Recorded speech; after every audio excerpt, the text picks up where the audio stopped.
Hey guys, what's up? Welcome back to another quick tutorial video. In this channel, we provide you with every possible solution to a specific problem. Whether it's a quick fix or a detailed tutorial, we are here to help you. So in today's video, I'm gonna be showing you how to fix the professional mode not working on Facebook.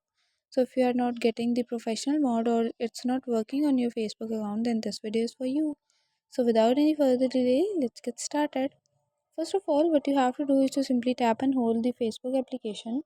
You'll get the option of app info, so simply head towards that. Once you are on the Facebook information page, simply head towards storage and cache over here. So once you are here, you simply have to clear out the storage and cache because it might be a systematic error and it may be due to a lot of bugs and storage issues. So simply clear out the cache and storage for the Facebook, and after that your most of the issues will be resolved. But if you are still encountering the issue, go back, head towards Play Store and make sure that you are using the up-to-date app of Facebook. And if you are not, then simply update the app, and after doing all of the things, you just have to log in and log out again, and then your account would be easily recovered. Okay, so guys, that's it for today. Hope you guys like this video.